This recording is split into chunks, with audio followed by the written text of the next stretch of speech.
ہم وہی کہیں گے جو ہمارا دین ہم کو بتاتا ہے. عمل کرو تو تمہارا بھلا ہے، نہیں کوئی عمل کرے تو نقصان ہمارا نہیں ہے اسی کا. السلام علیکم ورحمۃ اللہ تعالی وبرکاتہ.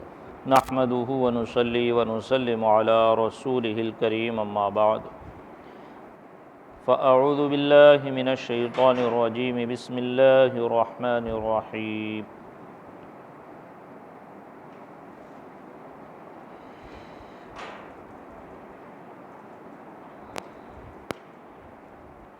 وَأَقِيمُوا الصَّلَاةَ وَآتُوا الزَّكَاةَ صدق اللہ العلی العظیم وصدق رسولہ النبی الامین المتین الکریم ونحن علی ذلک لمن الشاہدین والشاکرین والحمد للہ رب العالمین. رب اشرح لی صدری ویسر لی امری واحلل عقدۃ من لسانی یفقہوا قولی.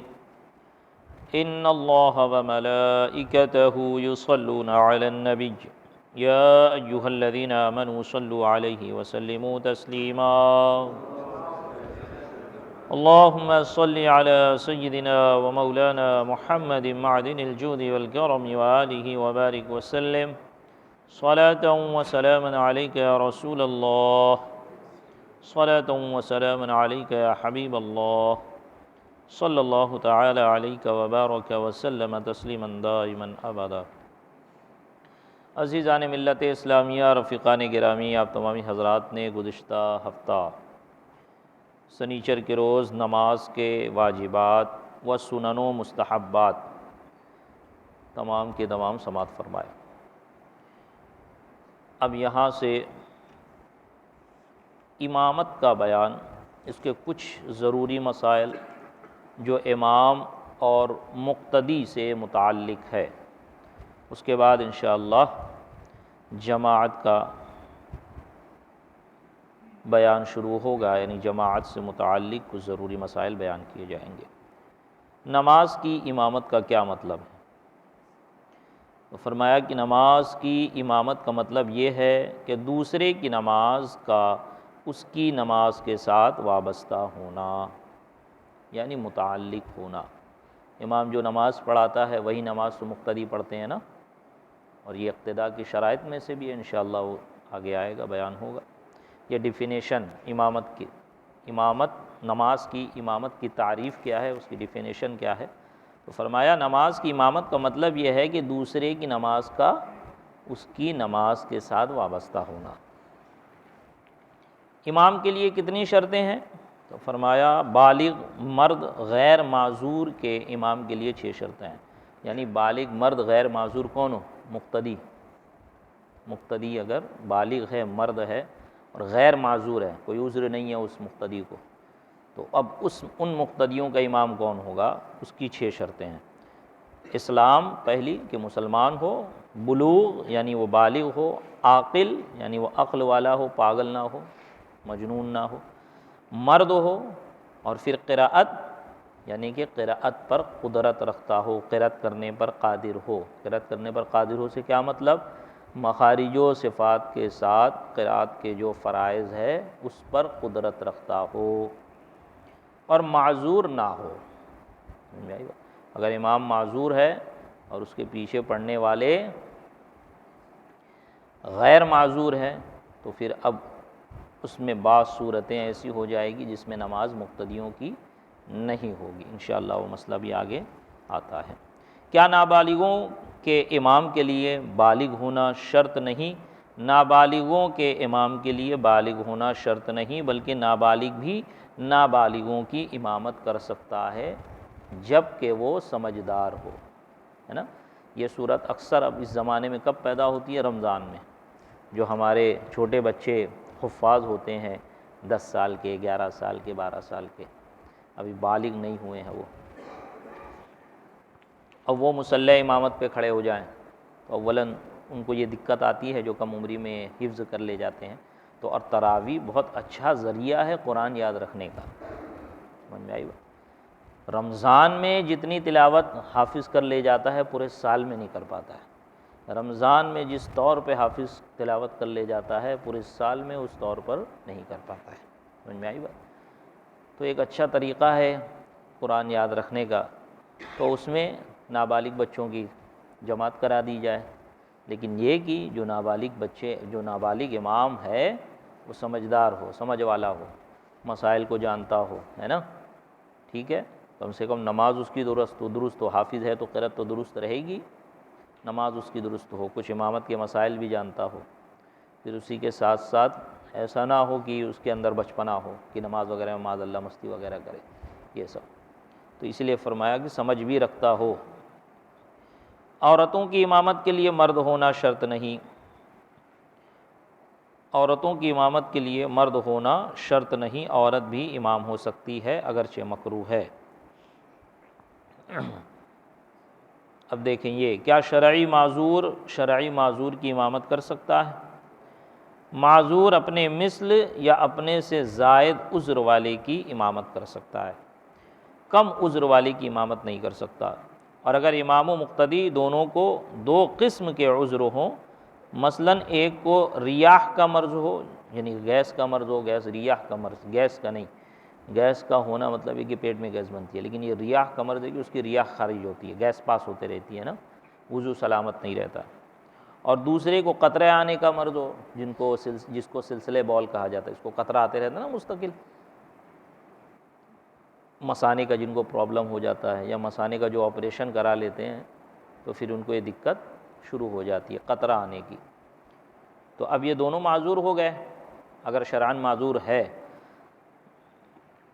تو اب یہ دونوں شرعی معذور جب ہوئے تو فرمایا اگر امام و مقتدی دونوں کو دو قسم کے عذر ہوں، ایک کو الگ ہے دوسرے کو الگ ہے، ایک کو ریاح کا مرض ہے دوسرے کو سلسلے بول کا مرض ہے، تو ایک دوسرے کی امامت نہیں کر سکتا، سمجھ میں آئی بات؟ اور اسی طرح امام معذور ہے تو امام اپنے جیسوں کی امامت کر سکتا ہے، یا اپنے سے زائد معذوروں کی امامت کر سکتا ہے، اپنے سے کم معذور کی امامت نہیں کر سکتا، انشاءاللہ وہ بھی ابھی آگے آتا ہے۔ اقتداء صحیح ہونے کی کتنے شرائط ہیں؟ ایک امام نماز پڑھا رہا ہے، اس کے پیچھے مقتدی لوگ ہیں جو اقتداء کر رہے ہیں، تو ان کی اقتداء درست کب ہوگی، صحیح کب ہوگی؟ تو فرمایا اقتداء صحیح ہونے کی کتنے شرائط ہیں؟ اقتداء کی 13 شرطیں ہیں۔ نیت اقتداء اولاً، سمجھ میں آئی بات؟ کہ جس امام کے پیچھے آپ نماز پڑھنے کھڑے ہوئے ہیں تو اس کی اقتداء کی نیت کرے، پیچھے اس امام کے ہم بولتے ہیں نا یہ اقتداء کی نیت ہے، سمجھ میں آئی بات؟ یہ دل میں ہونی چاہیے کہ میں اس کی اقتداء کر رہا ہوں۔ اور اس نیت اقتداء کا تحریمہ کے ساتھ ہونا یا تحریمہ پر مقدم ہونا، تکبیر تحریمہ جس سے ہم نماز میں داخل ہوتے ہیں ساتھ ساتھ ہو یا اس سے پہلے ہو، تکبیر تحریمہ کہنے کے بعد اب نیت کا اعتبار نہیں ہوگا، سمجھ میں آئی بات؟ اب وہ منفرد ہو گیا بندہ، اگر وہ جماعت کے ساتھ پڑھنا چاہتا ہے تو اب واپس باہر آئے اور اقتداء کی نیت کرے۔ نیت اقتداء، اور اس نیت اقتداء کا تحریمہ کے ساتھ ہونا یا تحریمہ پر مقدم ہونا، بشرط یہ کہ صورت تقدم میں کوئی اجنبی فعل نیت و تحریمہ میں فاصل نہ ہوا ہو۔ یہ وہی صورت جو اکثر میں نے نیت کے مسائل میں ذکر کیا کہ نیت کے بعد، یعنی تکبیر تحریمہ سے پہلے نیت کر لی آپ نے، ٹھیک ہے، تو اب نیت اور تکبیر تحریمہ کے درمیان کوئی اجنبی فاصل نہ ہو، کوئی ایسا کام نہ ہو جو منافی نماز ہے، اگر جو وہ ایسا کام ہو جائے، اجنبی فاصل ہو جائے گا تو اب دوبارہ نیت کرنی پڑے گی۔ تو لہٰذا بہتر طریقہ یہ ہے کہ جب تکبیر تحریمہ آپ کہنے جا رہے ہیں اس وقت نیت کریں، پھر تکبیر کہیں، ایسے ہی کرتے ہیں نا، ہم نیت کرتے ہیں اس کے بعد فوراً نماز میں داخل ہو جاتے ہیں۔ امام و مقتدی دونوں کا ایک مکان میں ہونا، یہ شرائط کی تفصیل انشاءاللہ آگے آئے گی۔ امام و مقتدی کا دونوں کا ایک مکان میں ہونا، اب ایک مکان سے مطلب یہ کہ امام جہاں نماز پڑھا رہا ہے اسی مکان میں مقتدی بھی ہو، امام مسجد میں نماز پڑھا رہا ہے تو مقتدی باہر نہ کھڑے ہو، مسجد ہی میں ہو، سمجھ میں آئی بات؟ امام اگر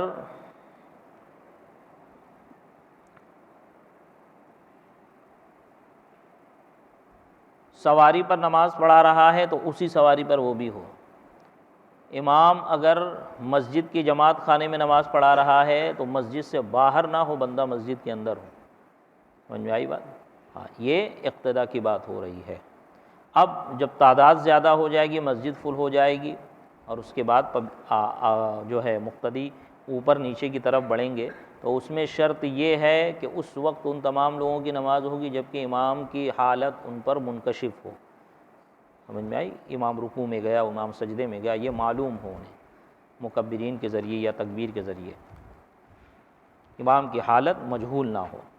تو امام و مقتدی دونوں کا ایک مکان میں ہونا، دونوں کی نماز ایک ہو یا امام کی نماز نماز مقتدی کو متضمن ہو، دونوں ایک ہی نماز پڑھ رہے ہو، ایسا نہ ہو کہ امام عصر کی پڑھ رہے اور مقتدی ظہر کی پڑھے، نیت کر کے کھڑا ہو، نہ، بلکہ دونوں ایک ہی نماز پڑھے۔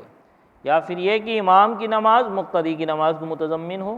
کیا مطلب اس کا؟ کہ امام فرض پڑھ رہا ہے تو مقتدی اس کے پیچھے نفل کی نیت سے داخل ہو سکتا ہے، اگر امام نفل پڑھ رہا ہے تو مقتدی فرض کی نیت سے داخل نہیں ہو سکتا، نماز اس کی نہیں ہوگی۔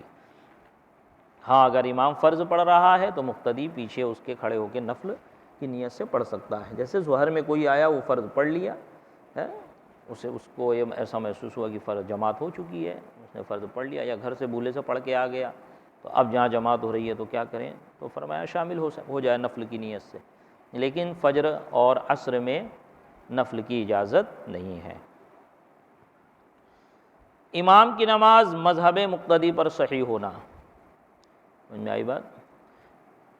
امام کی نماز مذہب مقتدی پر صحیح ہونا، امام کے پیچھے شافعی کھڑا ہے یا شافعی کے پیچھے حنفی کھڑا ہے، تو امام کی نماز جو امام ہے اور اس کا مقتدی جو ہے، جو دوسرے فقہ سے جس کا تعلق ہے یا یہ دوسرے مذہب، یعنی کہ امام حنفی کا ماننے والا امام اعظم ابو حنیفہ کا مقتدی اگر امام ہے، تو اب اس کے پیچھے اگر شافعی آ کے کھڑا ہو گیا تو اس شافعی کے مذہب کے مطابق اس امام کی نماز درست ہو۔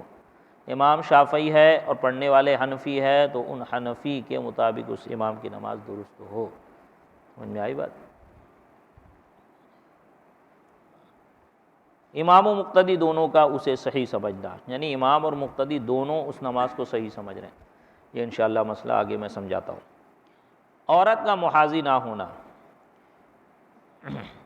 یعنی عورت اگر صف میں داخل ہو گئی، کیونکہ عورتوں کی صف مردوں کے پیچھے لگتی ہے، سمجھ میں آئی بات؟ گھر میں بھی اگر آپ نماز پڑھائیں جماعت کے ساتھ، بعض اوقات جو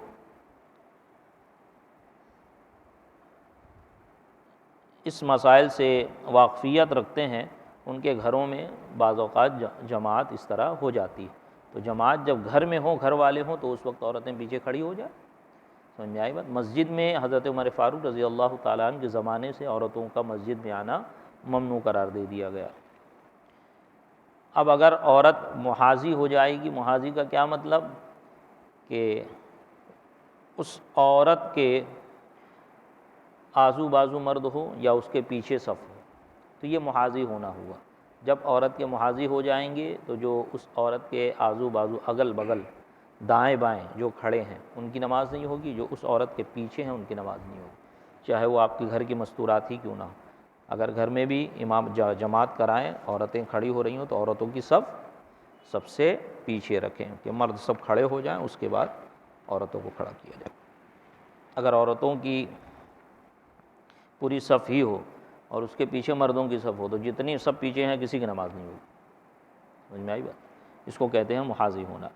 مقتدی کا امام سے مقدم نہ ہونا، یعنی مقتدی کا امام سے آگے نہ ہونا۔ مقتدی کو امام کے انتقالات کا علم ہونا، یہی میں کہہ رہا تھا، مقتدی کو امام کے انتقالات کا علم ہونا، کہ امام اب رکوع میں گیا، امام اب سجدے میں جا رہا ہے، اب قومہ میں آیا، اب جلسے میں جا رہا ہے، اب سلام پھیر رہا ہے۔ سمجھ میں آئی بات؟ اگر اس کا علم نہیں ہو رہا ہے، اسے نہیں معلوم پڑ رہا ہے، تو اس کی نماز نہیں ہوگی۔ امام کا مقیم یا مسافر ہونا معلوم ہو، اس لیے ضروری ہے کہ جب امام مصلی پہ کھڑا ہو، اگر وہ مسافر ہے تو اعلان کر دے کہ میں مسافر ہوں، تاکہ جو مقیم حضرات پیچھے پڑھ رہے ہیں، سلام امام جب پھیرے تو وہ کھڑے ہو کر اپنی نماز پوری کرے، ہے نا۔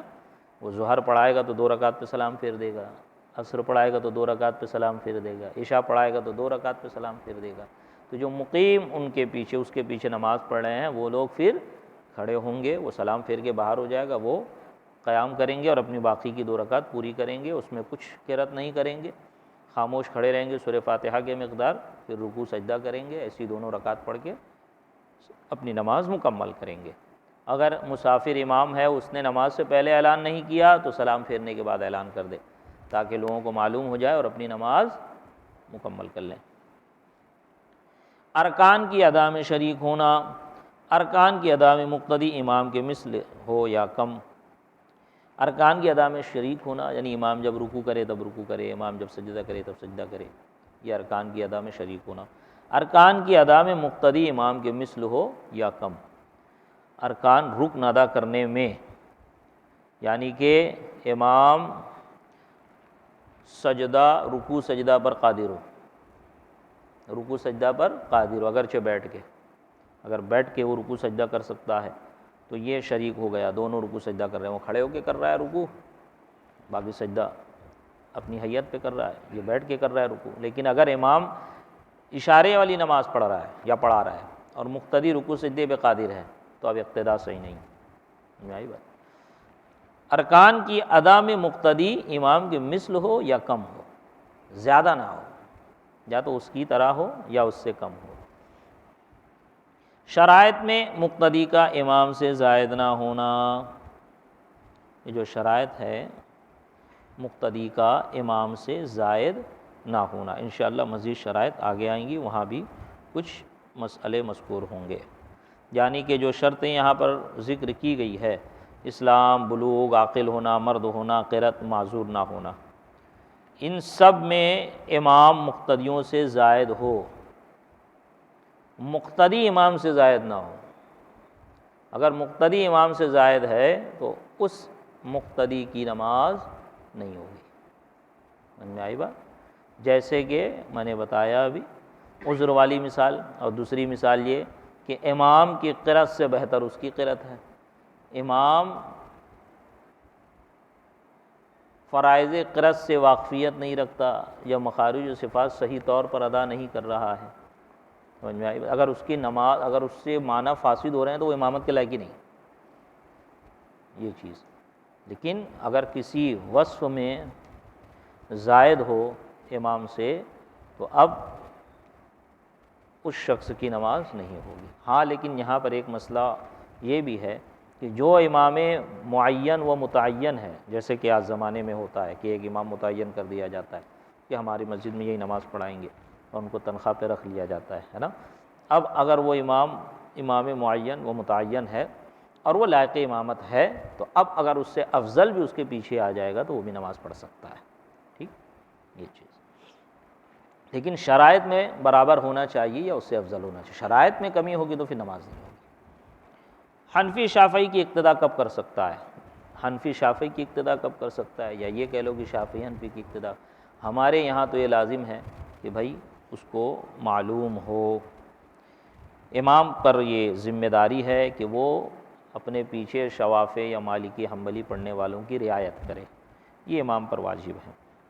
شافعی یا دوسرے مقلد کی اقتداء اس وقت کر سکتے ہیں جب وہ مسائل طہارت و نماز میں ہمارے فرائض مذہب کی رعایت کرتا ہو یا معلوم ہو کہ اس نماز میں رعایت کی ہے، یعنی اس کی طہارت ایسی نہ ہو کہ حنفیہ کے طور پر غیر طاہر کہا جائے، کیونکہ ہمارے نزدیک وضو کے فرائض الگ، امام شافعی کے نزدیک وضو کے فرائض کچھ زیادہ، ہمارے نزدیک 4 ہیں تو ان کے نزدیک 6 ہیں۔ بعض صورتوں میں ہمارے نزدیک وضو ٹوٹ جائے گا تو امام شافعی کے نزدیک نہیں ٹوٹے گا، ان کے نزدیک ٹوٹ جائے گا تو ہمارے یہاں نہیں ٹوٹے گا، تو یہ مطلب ہے، سمجھ میں آئی بات؟ ہاں، اگر امام کو رعایت کرنا واجب ہے، ضروری ہے کہ اگر اس کے پیچھے شافعی مذہب یا عام طور پہ ہمارے بلاد میں شافعی پائے جاتے ہیں، ہمارے ملک اور ہمارے شہروں میں، ہندوستان کے شہروں میں، تو وہ شافعی کی رعایت یہ امام کرے کہ اپنا وضو اس طرح کرے اور اپنے وضو کی حفاظت اس طرح کرے کہ امام شافعی کے مذہب کے مطابق بھی درست رہے، سمجھ میں آئی بات؟ یہ چیز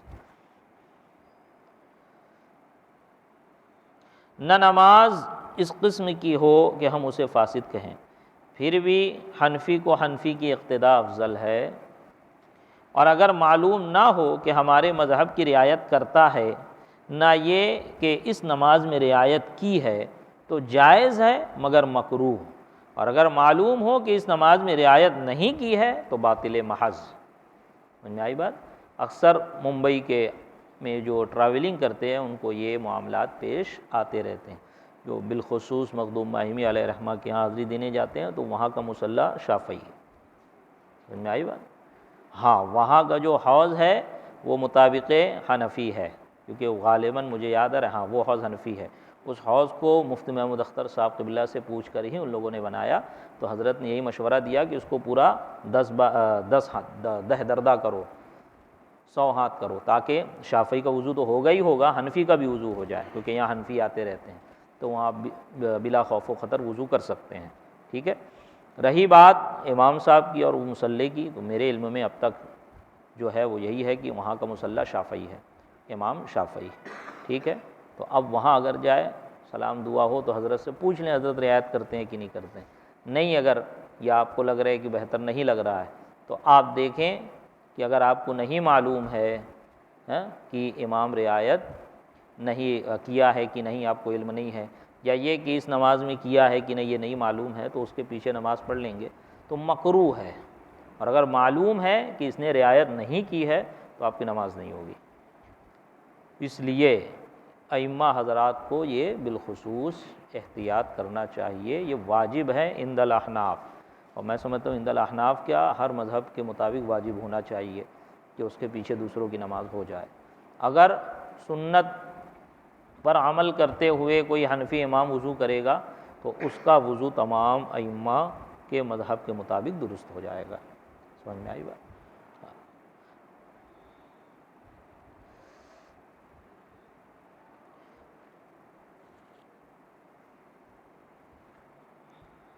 کسی شخص کی امامت سے لوگ ناراض ہوں تو اس کا امامت کرنا کیسا ہے؟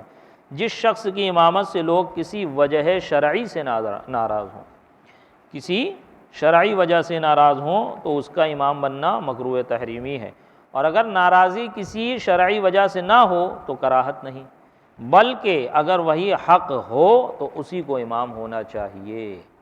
سمجھائی بات؟ کن لوگوں کی امامت مکروہ تحریمی ہے؟ ایسا بد مذہب کہ جس کی بد مذہبی حد کفر کو نہ پہنچی ہو، فاسق معلن جیسے شرابی، جواری، زناکار، سود خور، چغل خور وغیرہ ہم، جو کبیرہ گناہ باعلان کرتے ہیں، ان کو امام بنانا گناہ اور ان کے پیچھے نماز مکروہ تحریمی واجب الاعادہ ہے۔ سمجھ میں آئی بات؟ داڑھی چھلانا یا داڑھی ایک مشت سے کم رکھنا یہ بھی فاسق معلن وہ شخص کہلاتا ہے، اعلانیہ فسق میں آتا ہے، ایسے شخص کو بھی امام نہیں بنا سکتے۔ اگر ایسے شخص کے پیچھے نماز پڑھیں گے تو نماز مکروہ تحریمی واجب الاعادہ، یعنی اس کو دہرانا واجب ہے۔ کن لوگوں یہ ایسا بد مذہب کہ جس کی بد مذہبی حد کفر کو نہ پہنچی، جس کے حد کفر کو پہنچ جائے تو اس کو امام بنا ہی نہیں سکتے، اس کے پیچھے نماز ہی نہیں ہوگی، اور اگر اس کی بد مذہبیت حد کفر کو پہنچ گئی ہے تو اس کو اگر مسلمان جانا تو خود اس کا ایمان خطرے میں پڑ گیا۔ سمجھ آئی بات؟ کن لوگوں کی امامت مکروہ تنزیہی ہے؟ اندھے، ولد الزنا، خوبصورت امرد، کوڑھی، فالج کی بیماری والے، برس والے کی جس کا برس ظاہر ہو، صفیہ یعنی بیوقوف کے تصرفات مثلاً بیع و شراء یعنی خرید و فروخت میں دھوکے کھاتا ہو، کی امامت مکروہ تنزیہی ہے، اور کراہت اس وقت ہے کہ یہ حضرات اس جماعت میں سب سے افضل نہ ہو۔ اگر سب سے افضل ہے، وہ میں نے مسئلہ چھوڑ دیا کیونکہ وہ امامت سے متعلق ہے، یعنی امام سے متعلق ہے، اس لیے میں نے وہ چھوڑ دیا کہ کون افضل، کن کن لوگوں کی موجودگی میں کون افضل ہے، کون مفضول ہے۔ سمجھ میں آئی بات؟ تو فرمایا کہ وہ اگر سب سے افضل ہے تو مکروہ تنزیہی بھی نہیں ہے، یعنی جتنے لوگ نماز پڑھ رہے ہیں اس کے پیچھے ان میں سب سے افضل یہ شخص ہیں، اندھا ہو، ولد الزنا ہو، خوبصورت امرد ہو، کوڑی ہو، فالج کی بیماری والا ہو، یا برس والا ہو، برس جس کو سفید داغ کہتے ہیں ہم، برس والا ہو، یا بیوقوف ہو، ایسا بیوقوف کہ جو خرید و فروخت میں دھوکہ کھا جاتا ہے۔ لیکن یہ اس وقت ان کی امامت مکروہ تنزیہی ہے جب کہ وہ افضل نہ ہوں، ان سے افضل دوسرے موجود ہوں۔ اگر وہ افضل ہے اور لائق امامت ہے، مستحق امامت ہے، تو اسی کو مصلی پہ کھڑا کیا جائے گا۔ اور اگر یہی مستحق امامت ہے تو کراہت نہیں، اور اندھے کی امامت میں بہت خفیف کراہت، یعنی مکروہ تنزیہی تو ایسے بھی ہے، نماز پڑھیں گے تو نماز ہو جائے گی، دہرانے کی ضرورت بھی نہیں ہے۔ کیا بالغ مرد نابالغ کی اقتداء کر سکتا ہے؟ نابالغ کی اقتداء بالغ کسی نماز میں نہیں کر سکتا، یہاں تک کہ نماز جنازہ و تراویح و نوافل میں بھی نہیں کر سکتا۔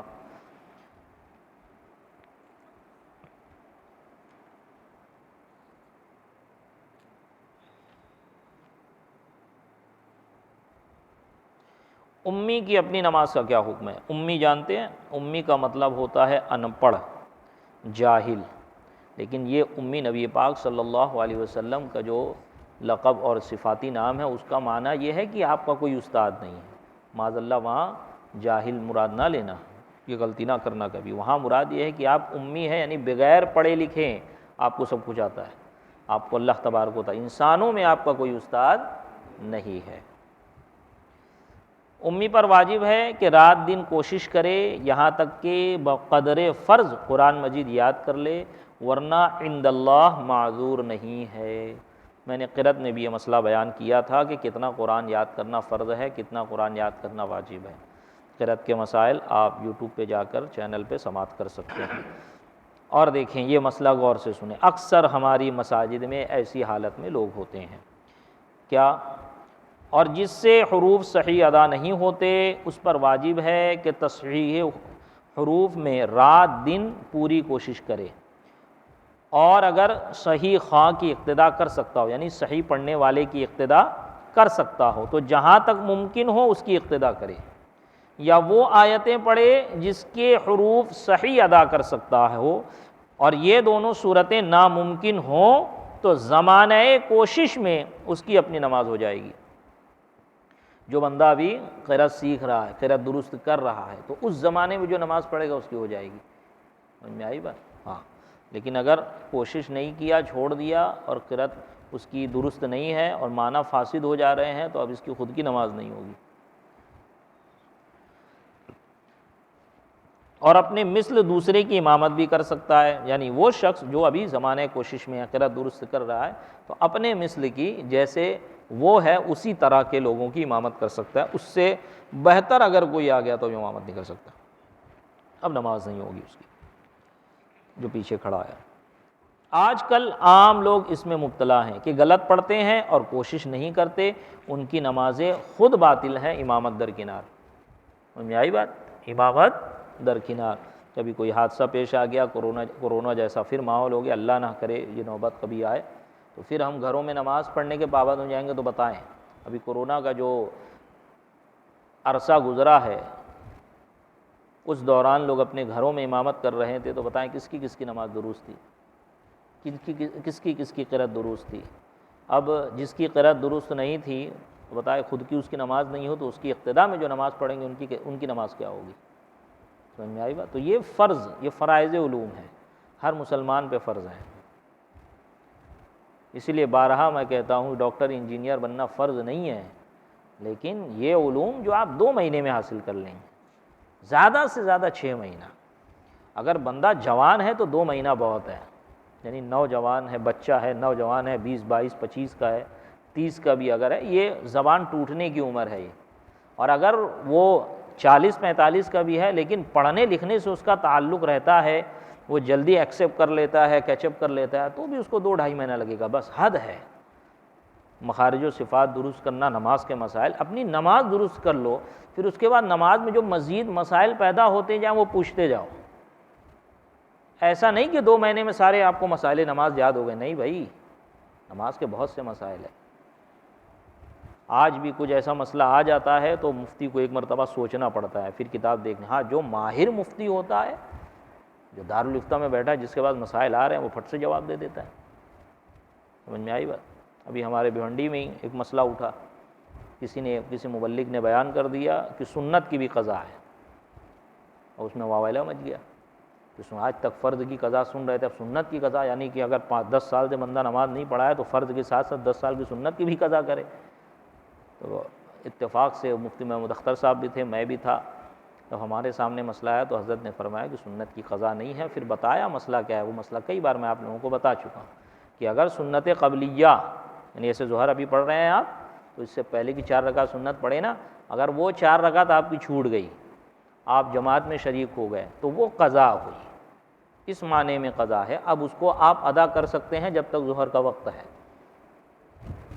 بعد کی سنت اور نفل پڑھنے کے بعد یا بعد کی سنت کے بعد بھی ادا کریں گے تو چلے گا۔ یہ وقت لیمیٹڈ ہے، اور اس کو قضا کرنا کہیں گے کہ بھائی آپ کی نماز قضا ہوئی۔ کیوں؟ قضا کا معنی یہاں پہ یہ کہ اپنے محل سے ہٹ گئی، اس کا محل یہ تھا، اس کی جگہ یہ تھی کہ وہ پہلے پڑھی جائے۔ اب اگر ظہر کا وقت ختم ہو گیا تو اب اس کی قضا نہیں کر سکتے آپ، سیدھا سا مسئلہ ہے، سنتوں کی قضا نہیں ہے۔ اکثر صلاۃ المسافر میں مسائل ذکر ملے گا آپ کو، اور علماء کرام بیان بھی کرتے رہتے ہیں۔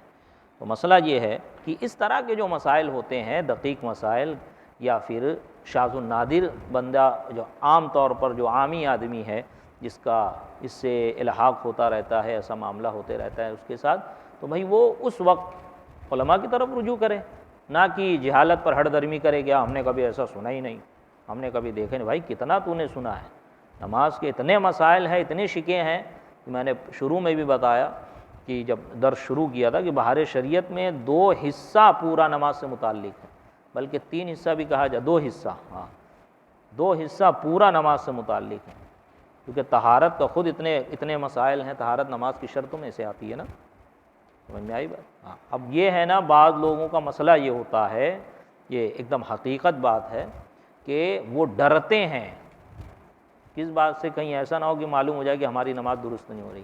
ارے بھائی خوف کس بات کا، بلکہ شکر منانا چاہیے کہ ابھی زندہ ہیں، نماز درست ہو سکتی ہے، قبول کرنا اللہ تبارک و تعالیٰ کا کام، یہ کوشش کرنا ہوا نا، یہ بھی خدا کو ادا پسند آئی تو اسی وجہ سے مغفرت ہو جائے گی بندے کی کہ بھائی اتنے سال میری عبادت کیا، اس کو معلوم ہوا کہ اس کی عبادت کا طریقہ صحیح نہیں تھا، ادا اس کی نماز نہیں ہو رہی تھی، اب یہ کوشش کرنا شروع کیا، بہت ممکن ہے، بلکہ خدا تعالیٰ کی رحمت سے قوی امید ہے کہ اگر خدا کو اس کی یہ ادا پسند آ گئی تو اس کے سارے گناہ معاف ہو جائیں گے۔ یہی تو ہمارا کام ہے نا دنیا میں، تو لہٰذا یہ 2-2.5 مہینہ 3 مہینے کا کام ہے، بس مستقل آپ دے دیں، قرأت درست کر لیں، کم سے کم سورہ فاتحہ سورہ اخلاص درست کر لیں کہ آپ کی اپنی نماز ہو جائے، التحیات درست کر لیں، درود ابراہیمی درست کر لیں، دعائے معصورہ درست کر لیں، یہ ضروری چیزیں ہیں، یہ ضروری چیزیں جو ہمیں بچپن میں سکھائی جاتی تھی، سمجھ میں آئی بات؟ تو اب اگر جس بندے کی اتنے ہو جائے تو اپنے گھر میں اگر وہ خود ہے، تمام امامت کے شرائط اس کے اندر پائے جاتے ہیں تو امامت کرے پھر وہ گھر والوں کی، ٹھیک۔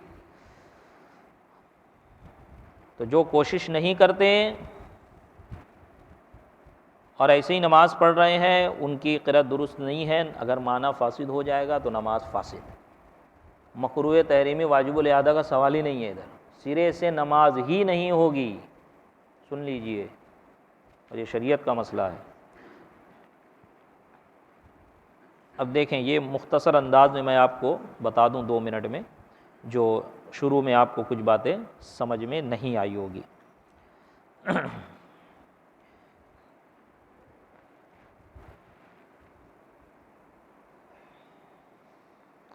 اقتداء کی ایک شرط یہ ہے کہ ارکان کی ادا میں مقتدی امام کے مثل ہو یا کم، اس کی مثال کیا ہوگی؟ تو اس کی مثال میں نے آپ کو بتا دی کہ رکوع سجود سے عاجز ہے، جو رکوع سجود سے عاجز ہے یعنی اشارے والی نماز پڑھ رہا ہے، اب اگر وہ امامت کرتا ہے، اس کے پیچھے جو لوگ پڑھ رہے ہیں وہ رکوع سجود پر قادر ہیں تو ان کی نماز نہیں ہوگی، سمجھ میں آئی بات؟ اگر بیٹھ کر بھی امام نماز پڑھا رہا ہے، رکوع سجدہ کر رہا ہے، تو جو کھڑے ہو کے پڑھ رہا ہے اس کی بھی نماز ہو جائے گی۔ اقتداء کی ایک شرط یہ ہے کہ دونوں کی ایک نماز ہو، یا امام کی نماز نماز مقتدی کو متضمن ہو، یہ بھی میں نے بتایا کہ دونوں کی ایک ہی نماز ہو، امام ظہر پڑھا رہا ہو تو وہ بھی ظہر پڑھ رہا ہو، یہ نہ ہو کہ امام ظہر پڑھا رہا ہے وہ عصر کی نیت کر کے کھڑا ہے، ٹھیک، یا یہ کہ امام نفل پڑھا رہا ہے وہ فرض کی نیت سے داخل ہو گیا، نہیں تب نماز نہیں ہوگی، یا یہ کہ دونوں کی نماز ایک ہو، یا پھر امام کی نماز اس کی نماز کے متضمن ہو، یعنی امام فرض پڑھا رہا ہے، اور وہ آ کے نفل کی نیت سے داخل ہو گیا تو اس کی نماز ہو جائے گی۔ اقتداء کی ایک شرط یہ ہے کہ امام و مقتدی دونوں ایک مکان میں ہو۔ تو سوار نے پیدل کی یا پیدل نے سوار کی اقتداء کی تو مقتدی کی نماز نہیں، یا یہ کہ امام اور مقتدی دونوں الگ الگ دو سواری پر ہے، ٹھیک، تو ان تینوں صورتوں میں اقتداء نہ ہوئی کہ دونوں کے مکان مختلف ہو گئے۔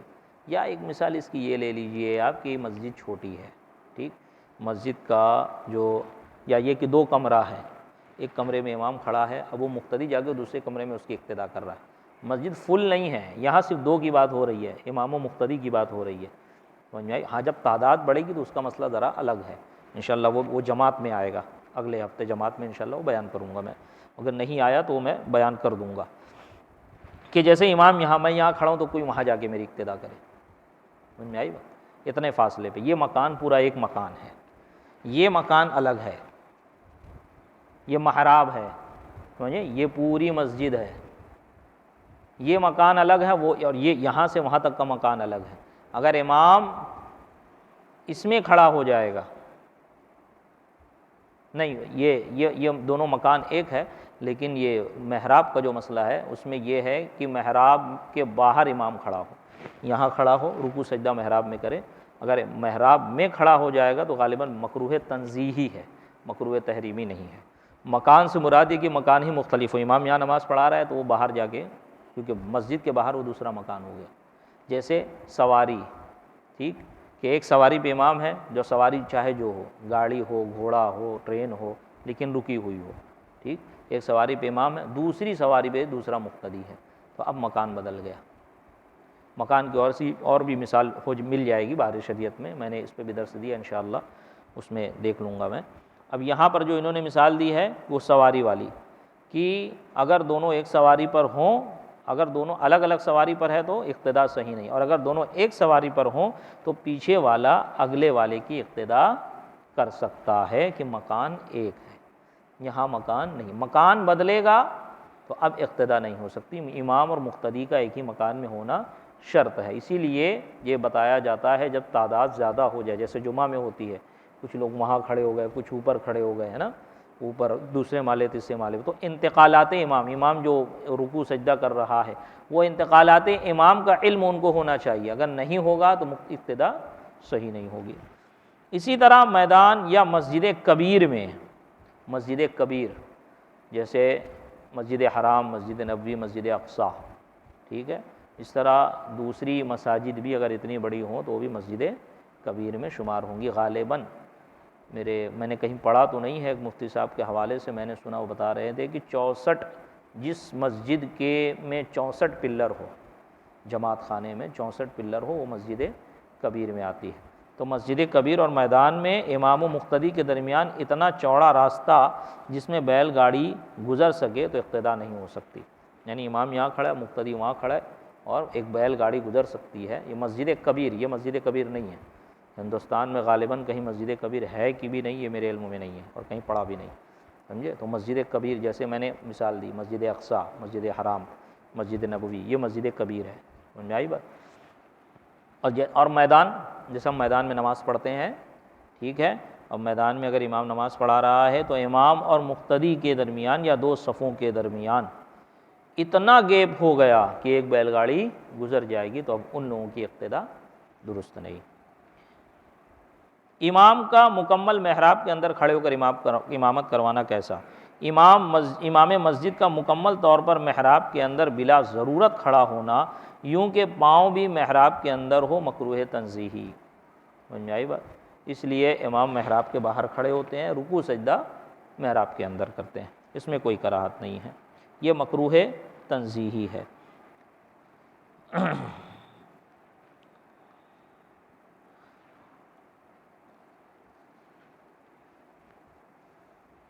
جس نے بلا طہارت نماز پڑھا دی، بعد میں یاد آیا تو کیا کرے؟ امام نے اگر بلا طہارت نماز پڑھا دی، یہ طہارت نماز کی شرط ہے، رکن ہے نا، تو نماز ہی نہیں ہوئی، اور جب امام کو یاد آیا نماز کے بعد تو وہ اعلان کر دے لوگوں کو کہ بھائی ایسا ایسا معاملہ ہو گیا تھا کہ میرے اوپر غسل فرض ہو گیا تھا، مجھے پتہ نہیں تھا، یا میں بغیر وضو کے تھا، یا میں وضو میں کوئی فرض چھوٹ گیا، یا میری طہارت کامل نہیں تھی، کپڑے میں نجاست لگی ہوئی تھی وغیرہ وغیرہ، سمجھ میں آئی بات؟ ہاں، یہ سب احتیاط امام کو لازم و ضروری ہے، اور امام کا بتانا بھی ضروری ہے۔ یہ نہیں کہ بھئی وہ اس ڈر سے امام نہ بتائے کہ بتاؤں گا تو جگہ چلے جائے گی، لوگ کیا سوچیں گے، نہیں، کیونکہ سب کی نماز کا جو ہے گناہ اب امام کے سر آئے گا نا۔ یہاں کی پریشانی بڑی ہے یا قیامت کی پریشانی بڑی؟ قیامت میں سب کہیں گے ہم نے نماز پڑھی، معلوم پڑا کہ کسی کی نماز ہی نہیں ہوئی، کیوں؟ کیونکہ امام کی نماز نہیں ہوئی تھی، تو سب کا گناہ امام کے سر۔ تو امام پر فرض ہے کہ وہ آگے لوگوں کو بتائے، اور پھر جب لوگوں کو معلوم ہو تو وہ اپنی نماز دہرا لیں، ٹھیک ہے؟ انشاءاللہ تبارک و تعالی اگلے ہفتے جماعت سے متعلق مسائل بیان ہوں گے، آپ تمامی حضرات ضرور اس میں شرکت فرمائیں۔